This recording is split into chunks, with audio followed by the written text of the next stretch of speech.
팬들한테만. 일본 다른 팬들 보지 마세요. 뭐 듣기 싫을 수 있으니까. 완벽하게 롯데에만 집중된 그런 리뷰를 해드릴 생각입니다.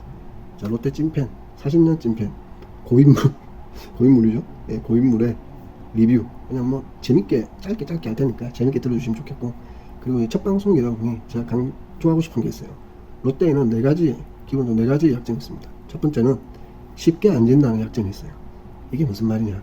포기해야 될 경기를 포기하지 못하고 계속해서 괜찮은 투수들을 투입하는 이런 약점이 있는 거예요. 롯데라는 팀을 맡은 감독들은 근본적으로 압박을 받습니다. 팬이 많다라는 압박, 그동안 성적이 안 좋았다라는 압박. 그러다 보니까 크게 지는 경기를 포기하지 못해요. 반대로 기아 같은 팀은 질 때 포기해버려요. 선수들도 감독들도. 포기함으로써 좋은 선수를 찾기도 하고, 그리고 1군, 2군 간의 어떤 격차를 줄이는 경험치를 먹이기도 하죠. 근데 롯데는 큰 부상이 없는 이상 1, 2군 간의 경험치를 먹이는 짓을 하지 않아요. 항상 좋은 선수들 위주로만 쓰려고 한단 말이에요. 그러다 보니까 지치고, 선수들 입장에서는 어차피 질 경기에 개인 성적이 중요하기 때문에 또 안 할 수도 없고, 그런 상황에 빠집니다. 쉽게 안 진다라는 건 롯데의 가장 큰 약점이에요. 지는 경기에 버릴 줄도 알아야 되는데 버릴 줄을 몰라요. 계속 지고 가려고 하는 거예요.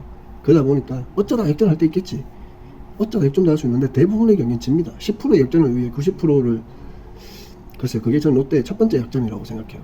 쉽게 지지 않는 약점. 두 번째, 반대의 약점입니다. 쉽게 못 이긴다는 약점이 있어요. 왜냐하면 팀 플레이 자체가 느슨하거든. 느슨하다 보니까 상대팀 입장에서는 롯데한테 역전승한 경험이 너무 많은 거야. 이어져 오는 DNA 같은 게 있어요. 40년 보다 보면 있습니다. 흐름이. 롯데가 지는 흐름을 말씀드릴게요. 초기에 점수를 내요. 한 5, 6점. 막 어떻게든 점수를 내. 와, 오늘 폭발하겠는데? 할 때 멈춰요. 2, 3, 4회 멈춰. 그동안 상대팀은 1, 2점씩 따라와요. 6, 7회쯤 되면 2점 차 돼 있어. 롯데는 계속 멈춰 있어요. 멈춰 있어. 근데 투수는 좋은 투수를 넣는단 말이에요. 승리적으로 넣는단 말이죠. 승리적으로 이상하게 그 경기에서 헤매. 그러면 8회쯤 되면 뒤집어져요. 그렇게 지는 거예요. 꼭 또 이런 진행 경기는 9회, 8회에 또 막 1위를 날려고 그래. 막 1사주자 1, 2루 더블 플레이, 무사주자 1, 2루 번트 되면 실패. 하다 보니까 져버리는 거죠. 투수는 투수대로 써. 타자는 타자대로 쳤는데 개인 타격 지표는 좋아요. 왜? 5, 6점을 내려면 안타를 다 멀티 안타 쳤어. 근데 5회 이후에 다 잠잠한 거예요. 이런 경기는 롯데가 지는 경기입니다. 그러니까 롯데 야구를 볼 때 1, 2, 3회만 보고 기뻐할 필요는 없어요. 롯데 야구를 보는 제일 좋은 방법은 5회까지 안 보는 겁니다. 경기 시작하면 1시간 반쯤 뒤부터 보세요. 굳이 1시간 반 앞에 글을 볼 필요가 없다. 이게 롯데 야구의 기본적인 가지고 있는 DNA입니다. 롯데 야구는 5회부터 보면 돼요. 5회 전에는 볼 필요가 없다.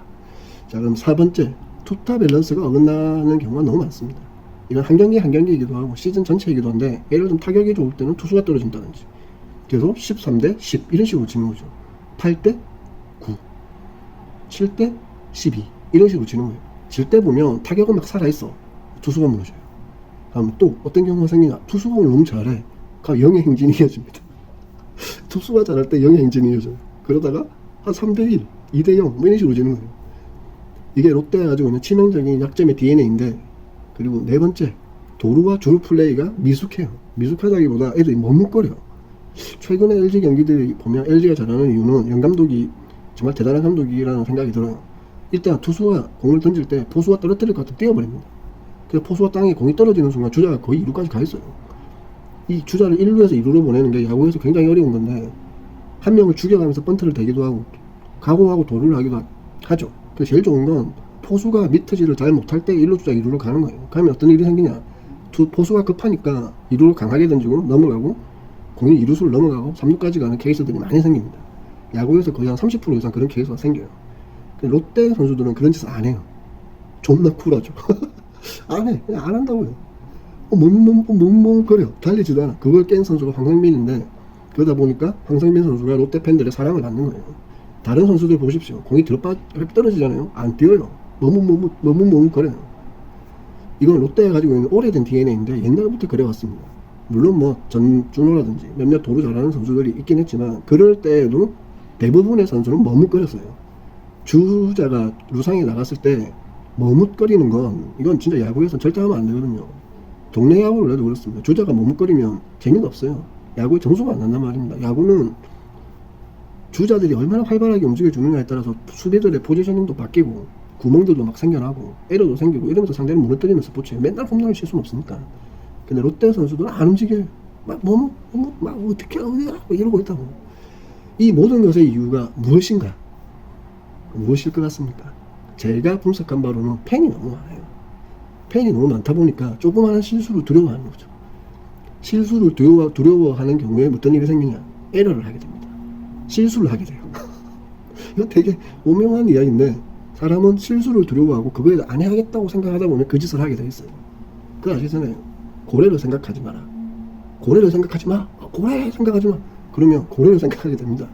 그것처럼 실수를 안 하려고 하는 게 너무 강하다 보니까 실수가 잦아지는 거예요. 아마 2, 3루 너무 주자들 머뭇거리고 어쩔 줄 몰라. 이것도 역시도 괜히 내가 뛰었다가 죽으면 욕 바가지로 뒤집었을 거고 이 수많은 팬들 앞에서 쪽팔릴 것 같다. 그래서 안정적인 주루 플레이를 해야겠다. 이런 게 막 박혀 있는 것 같아요. 이런 팬들이 많은 팀들의 단점들이 있어요. 기아 역시 비슷합니다. 근데 기아는 또 우승 DNA가 있단 말이에요. 우승을 해본 적이 너무 많아. 우승할 때는 우승해버리고 우승 안 할 때는 그냥 7, 8위 해버려요. 이길 경기 잡고 질 경기 버린다고. 롯데는 그 연습이 안 돼 있다. 머뭇거리기 시작해요. 멈춰야 되나? 이거 쳤다가 더블 플레이 되면 어떡하지? 머뭇거린단 말입니다. 그 머뭇거리는 게 팬들이 많아서다. 저는 그렇게 생각하고 있고, 롯데는 머뭇거리면 안 돼요. 머뭇거리면 집니다. 야구는 0.1초의 찰나의 싸움이란 말이죠. 한 발 먼저 나가면 세이프 돼. 이렇게 한 발 늦게 나가면 아웃돼요. 그게 야구거든. 자, 여기까지 이제 제가 근본적인 롯데의 문제들을 말씀드렸고, 롯데가 잘하는 시즌은 이 근본적인 문제가 어느 정도 해결될 때입니다. 이 감독이 덕장이라 실수해도 된다라는 메시지를 계속 내보내던 시즌이거나, 아니면 감독이 정말 명장이라 굉장히 좋은 선수들을 잘 뽑아서 이런 두려움이 없는 친구들로 야구를 할 때죠. 두려움은 언제 없어지냐? 내가 야구를 잘할 때 없어져요. 내가 야구를 잘하면 두려움이 왜 생깁니까? 자, 그럼 이제 요런 걸 기반으로 올 시즌에 롯데가 강하게 된 가장 큰 이유는 뭐냐? 역시나 감독 탓인 것 같아요. 김태형 감독이 잔소리 졸라 많이 하잖아요. 잔소리를 계속 합니다. 진짜 미친 듯이에요. 야구 경기 보면 계속 잔소리 합니다. 유강남 불러가지고 그 베테랑을 포수 리드 좀 못했다고 내려버리고 빼버리고 신인 쓰고, 그렇게 함으로써 어떤 일이 생겼냐? 신인들이 나한테도 기회도 오는구나 라고 생각하고 한번 나가면 김태형 감독 마음에 들려고 졸라 열심히 하는 거예요. 두려움 없이. 내가 좀 실수해도 되거든. 난 신인이니까. 그런 애들이 몇 명씩 꽂히면서 롯데가 조금 실수를 두려워하지 않는 팀으로 변했어요. 그렇기 때문에 올 시즌은 야구를 잘하고 있는 겁니다. 오히려 고인물들이 빠져나가고 난 이후에 롯데 야구가 좀 뭔가 부족한 건 맞아요. 2군들이 잘해봤자 얼마나 잘하겠습니까? 1군보다 잘하진 못해요. 근데 그냥 이 기회에 무조건 자리 잡으려고 두려움 없이 하는 거예요. 그러니까 조금 성적이 버텨지고 있다. 버텨지는 정도가 아니고 이 정도면 롯데 선수층에 비하면 택도 없이 잘하는 거잖아요.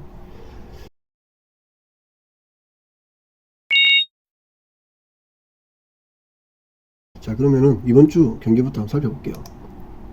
첫째 화요일은 비가 와서 못했고, 수요일날 경기에서는 NC에게 7대2로 졌습니다. 이 경기는 기본적으로 이길 수 없는 경기였다고 생각해요. 왜냐하면 데이비슨이 무너졌기 때문에. 그리고 NC 선수들이 좀 이 경기는 너무 미친듯이 잘했어요. 제가 아까 말씀드렸던 경기죠. 절대 이길 수 없는 경기. 롯데가 질 때 그냥 과감하게 져야 되는데, 근본적으로 이제 제가 볼 때 이 경기의 가장 중요한 지점은 나승엽이 3루타를 재수로 쳤다는 거예요. 잘 맞아서 3루타를 쳤다면 이야기의 내용이 좀 달랐을 텐데, 롯데가 득점을 할 때 나승엽이 운이 좋아서 빗맞은 타구가 1루수 키를 넘어가면서 롯데가 선취점을 내요. 여기서부터 말려서 뒤로 쭉 말리죠. 야구에서 운이 좋아서 점수를 낸 케이스는 대부분 뒤에 가서 말립니다. 그렇게 되게 돼 있어요. 야구라는 게 그렇습니다. 그리고 실책들이 나승엽 실책을 비롯해서 이래저래 실책들이 많이 나왔죠. 중요한 순간에 실책들이 나왔고, 롯데 제가 말씀드렸지만 롯데의 가장 근본적인 문제, 우물쭈물, 두려움. 어떻게 해야 되지? 이 팬들이 많은 앞에서 어떻게 해야 되지? 롯데 팬이 욕할 텐데 어떻게 해야 되지? 하는 그 마음이 또 실수를 만들어냅니다. 이 경기는 야구 경기를 144경기 하다 보면 못 이기는 경기가 있어요. 못 이기는 경기였습니다. 이 경기의 리뷰는 특별히 할 필요는 없을 것 같고, 만약에 이 경기에서 한 가지 좀 아쉬운 점을 뽑는다면 굳이 나승엽 선수를 세웠어야 되느냐 라는 부분이 저로서는 좀 아쉬워요. 나승엽 선수를 이 경기에도 대타로 썼어야 된다. 초반에는 싫지만 저는 정우 선수를 좋아하지 않습니다. 열심히 해서 이제 나이가 들어서 야구에 눈을 뜬 때도 있었지만, 정우 선수는 기본적으로 너무 위험한 선수예요. 풀스윙의 선수는 위험합니다. 그렇지만 어찌됐건 처음에 전 1루를 정훈이 서고 후반전에 나승엽으로 바꿔주던, 찬스일 때 나승엽을 제타로 쓰던, 나승엽을 조금 더 천천히 이용했어야 한다. 이 경기에 너무 세웠다. 나승엽도 부담되고 결국엔 자기 실수로 팀이 지게 되는 것처럼 느껴지니까요. 어차피 지는 경기였는데 이 경기는 그런 경기였고, 그 다음 경기를 보면 그 다음 경기는 이제 목요일 두 번째 NC전이었죠. 두 번째 NC전은 이 경기가 최근 롯데라는 팀이 왜 3위인지를 보여주는 경기였어요. 처음에 NC한테 3점 주고 시작하죠. 간보와 투수가 나왔고, 간보와 투수가 이렇게 많은 점수를 준 적이 처음임에도 불구하고 롯데가 3회 초에 3점을 따라가면서 굉장히 좋은 상황을 만들어줍니다. 이 경기의 가장 좋은 지점은 박찬영이라는 선수였고요. 박찬영 선수가 신인으로 아까 말한 두려움 없는 플레이를 하고 있어요. 그리고 롯데의 또 하나의 축이 레이에스인데, 레이에스 선수가 잘 치는 날은 롯데는 거의 안 져요. 레이에스가 날리면 롯데가 말려버려요. 이 경기에서는 레이에스가 굉장히 좋은 활약을 해줬다. 홈런을 쳤지 않습니까? 레이에스가 홈런을 치면 롯데가 질 수가 없어요. 다 불타거든. 막 불타고 온단 말이에요. 옛날 이대호 같은 역할을 하고 있는 거죠. 이대호가 되게 잘 치는 날은 롯데가 크게 지진 않았어요. 그러니까 롯데는 어떻게 보면 분위기의 팀인데 레이에스 잘했지. 그러다 보니까 이 경기는 굉장히 쉽게 이길 것이다 라고 생각했는데 겨우 한 점 차로. 또 롯데의 특징 500까지 7점 뽑고 6, 7, 8에 점수 못 내는 이 특징이 나오면서 어찌됐건 마지막에 진짜 롯데 시네마가 열렸었죠. 김원중 드디어 이번에 제대로 한 건 하는구나. 근데 저는 솔직히 믿었어요. 왜냐하면 지금의 김원중이 굉장히 많이 변한 것 같습니다. 머리를 잘라서 그럴까? 하여튼 지금의 김원중은 쉽게 무너지지 않는 멘탈이 있는 것 같고, 그 멘탈의 이유는 반대로 김태형 감독인 것 같아요. 김태형 감독은 굉장히 매력적인 부분이 한 개 있는데, 한번 믿으면 믿어줘요. 못 믿는 애는 계속 못 믿어요. 유강남 이제 아예 안 믿잖아요. 김태형 유강남을 믿지 않는다. 유강남이 조금만 실수해도 바꿔버린다. 그럼으로써 선수단에게 사실 경고도 하고, 유강남 좀 불쌍합니다. 롯데에서 나가고 싶을 거고 하기 싫을 겁니다. 여러분. 하지만 프로니까 유강남 선수 짱 열심히 해주고 있고, 김원중이 마지막에 롯데 시네마 말루를 만들어 놓고 잘 덮어주는 그런 클로즈의 모습을 보여줬고, 이 부분에서 올해 롯데가 왜 승리를 계속 거두고 있느냐, 투타 밸런스가 깨지지 않았다는 거죠. 아까 말씀드렸던 롯데는 기본적으로 DNA를 가지고 있어요. 롯데의 투타 밸런스가 거꾸로 가는 DNA. 근데 이게 거꾸로 가지 않는 시즌은 굉장히 강합니다. 지금 롯데는 투타 밸런스가 거꾸로 가지 않아요. 롯데가 타격이 약할 때 투수들도 약하고, 이런 케이스들이 좀 일어나고 있어요. 그래서 7대6 이 경기를 기점으로 롯데가 그동안 좀 불안불안 하면서도 연승을 지켜왔고, 그랬던 부분들에서 2연패를 하지 않고 이런 1패로 끊었다. 이건 굉장히 중요한 거라고 생각합니다. 그 다음엔 KT와의 경기죠. 이 경기는 조금 아쉬워요. 이 경기는 사실 롯데가 충분히 이겼으면 또 있는 경기임에도 불구하고, 아까 말했던 롯데 패배 공식이 그대로 나와요. 1회에 점수 내고 2회에 점수 내고 3회에 5점이나 냈습니다. 빅이닝을 만들었죠. 그럼에도 불구하고 그 뒤로 점수를 못 내면서 그대로 따라잡혀요. 3회 2회 3회 점수 주고 5회부터 계속 점수를 줍니다. 이 경기가 아까 말한 롯데의 기본적인 패배 공식이 그대로 다 들어가 있어요. 먼저 점수 크게 내주고 계속 따라잡히다가 어영부영 하는 사이에 한 7회쯤에 뒤집어지고, 그 점수가 크게 뒤집어지면서 못 따라가는, 요게 나올 때 저는 그 생각을 했죠. 다음 경기 위험하다. KT전 위험하다. 왜냐하면 롯데의 약점이라고 DNA가 이게 터져 나왔거든. 이건 사실 한 두 경기는 갈 것 같다고 생각했었어요. 이 경기를 만약에 롯데가 잡았다면 아마 KT는 수입했을 겁니다. 왜? 그럴 수밖에 없는 상황이었고, 그 다음 경기에 이제 요 11대8로 진 경기는 좀 아쉬웠어요. 롯데가 조금만 더, 내가 볼 때 감독이 조금만 더 신경 썼다면 번트 상황 한 번만 잘했더라고, 그런 것 좀 몇 개 끼었어도 뒤집을 수 있는 경기였는데, 자, 그 다음 경기 최악의 경기죠. 토요일 경기입니다. 4대0 패배. 이건 솔직히 좀 놀랐어요. 롯데가 이렇게 옛날 같은 모습으로 무너지는 경기도 있구나. 두려움도 느꼈고요. 이게 전형적인 롯데 패배하는 방식이거든요. KT한테 1점 주고 기회는 계속 있었습니다. 솔직히 무사 1-2를 때 번트 한 번만 됐어도 글쎄요, 투수가, 오건석 투수가 얼마나 훌륭한 투수인지를 보여주기도 했지만, 그렇다고 롯데가 0패를 당할 팀은 아니었고 찬스가 없었던 건 아니어서 굉장히 많은 찬스들이 있었습니다. 그렇지만 병살타가 4개나 나왔어요. 아까 말했던 가장 중요한 건 레이에스의 병살타였죠. 레이에스가 못하는 날은 롯데는 못합니다. 나승엽, 김동엽, 김민혁, 레이에스 4개의 병살타가 나왔는데, 김민혁은 물론 KT 거니까 롯데는 3개가 나왔죠. 이 3개를 병살타가 아닌 다른 작전이나 도루나 좀 더 아까 말했던 주루 플레이의 방식으로 한 번만이라도 이겨냈다면 영패는 안 당할 것이다. 그렇게 생각하고요. 근데 그 다음 경기 걱정했습니다. 이번에 스윕 당하나 하고 걱정했는데 일요일날 경기는 돌아온 우리 돌아온 우리 에이스 박세웅이 꾸역꾸역 진짜 꾸역꾸역 5회까지 3점으로 막아내고 6회까지 3점으로 막아내면서 롯데가 이길 수 있는 근거를 마련했죠. 롯데의 투타 밸런스의 문제가 이렇게 잘 해결됐을 때는 투타 밸런스만 좋으면 이길 수 있어요. 투수가 어찌됐건 6회까지 진짜 박세웅 투수 딱 뻘뻘 흘리면서 뭐 온갖 스트레스 받아가면서 에러 나오고 중간에 막 그러면서도 3점밖에 안 줬단 말이에요. 그렇기 때문에 롯데가 이긴 겁니다. 자, 이 경기는 롯데가 최근에 얼마나 강한가, 그리고 최준용이라는 투수가 얼마나 좋은 투수인가를 보여준 경기였고, 최준용이 막아서 셧다운 시켰기 때문에 뒤에 큰 문제 없이 잘 끝난 것 같아요. 최준용은 진짜 올 시즌 롯데 보배입니다. 홍민기가 보배라는 분도 계시지만 저는 최준용이라고 생각해요. 앞으로 최준용이라는 선수는 이제 김원중의 뒤를 이어 롯데 마무리가 될 투수란 거예요. 아주 마음에 드는 경기였습니다. 롯데가 이 경기를 기반으로 이제 다음 주로 넘어가게 돼요. 실제로 이번 주 같은 경우에는 초반에 1승 1패, 그 다음에 1승 2패, 별로 좋지 않은 결과지만 어찌됐건 1위, 2위 팀도 잘 못했기 때문에 3위로 계속 버틸 수 있는 상황이 된 것 같습니다. 특히나 삼성이 키움한테 개발리면서 저희가 살아남았죠. 삼성이 뭐 키움 수입해서 3위 못했을걸요? 네. 삼성은 치고 올라오면 무서운 팀이거든요. 홈런의 팀이기 때문에. 롯데의 약점을 삼성은 강점으로 가지고 있는 팀이에요. 롯데하고 삼성은 상상이 좀 안 맞다. 그래서 삼성하고는 굳이 플레이오프를 안 하고 싶다. 이게 제 개인적인 생각입니다. 자, 그러면은 다음 주 일정을 예측을 해봅시다. 자, 화요일 경기는 드디어 LG와 3연전에 들어갑니다. LG 롯데 3연전은 부산에서 하는데 저는 개인적으로는 롯데의 2승 1패를 예상합니다. 지지 않을 것 같아요.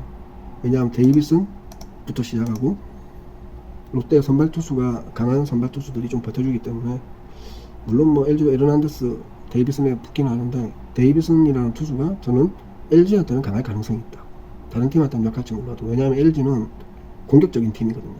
데이비슨의 공은 공격적인 팀을 만났을 때 유리한 부분들이 좀 있어요. 왜냐하면 초반에 제구가 좋아요. 아마 3, 4회까지만 잘 나가주면 그 뒤로 롯데가 어떻게든 버텨낼 것 같다. 그래서 LG와의 3연전은 롯데 2승 1패. 비가 뭐 한 번 정도 소나기가 올 것 같은데 비가 온다면 조금 더 롯데가 유리하지 않나. 2승 1패 정도 바라보고요. 그 다음에 문제는 금토일에 열리는 기아전입니다. 기아가 지금 우리 뒤에 바짝 붙어 있지 않습니까? 그리고 이게 올스타 브레이크 전 마지막 시리즈인가? 그럴 거예요. 아니구나. 그 다음 두산이군요. 기아와의 3연전에서 롯데가 그러니까 3연전의 첫 번째 경기를 잡는다면 2승 1패, 첫 번째 경기를 진다면 1승 2패, 운이 나쁘면 스릴까지도 생각해야 된다. 위험한 상황이다 라고 말하고 싶어요. 그냥 기아라는 팀은 이렇게 분위기를 탔을 때 롯데하고 상성인 팀이에요. 왜냐면 두 팀의 팀 컬러가 너무 비슷하거든. 두 팀의 팀 컬러가 너무 비슷할 경우에는 기세가 좋은 팀이긴 한데 롯데는 지금 기세가 좀 떨어져 있습니다. 물론 다음 주에 LG와의 경기를 2승 1패로 잘 마무리하고 기세를 탄다면 뭐 괜찮을 것 같긴 한데, 그래서 다음 주중 경기는 롯데가 2승 1패, 1승 2패, 그래서 3승 3패 정도로 맞춰가면서 3, 4위 왔다 갔다 그러지 않을까. 꿈이 있다면 기아한테 2승 1패만 해주시면 그 다음 두산이지 않습니까? 좀 미안하지만 올 시즌 두산은 키움하고 다른, 키움이 올라오고 있는 분위기인데 두산 떨어지고 있는 분위기인 것 같아요. 두산은 마지막 올스타 브레이크를 앞두고 롯데에게 보약이 될 것이다. 그래서 다음 주 LG와 기아전에서 판타작만 해주면 두산을 보약으로 잘 먹고, 그때도 또 좋은 투수들 3명이 나올 거니까 잘 먹고 저희가 3위 정도 유지하고, 잘하면 LG를 무너뜨리고 2위까지도 갈 수 있지 않나. 두산 보약을 만나기 전에 이번 주 가장 중요한 경기 LG와 기아 경기를 단타작만 해주라. 단타작을 바라며 오늘 첫 번째 제가 오늘 마치겠습니다. 두산 팬들 죄송합니다. 옛날에 롯데 엄청 두산한테 개박살 났잖아요. 이번 시즌 좀 달라, 좀 승자 좀 주세요. 끝입니다. 끝. 두산 팬 화이팅.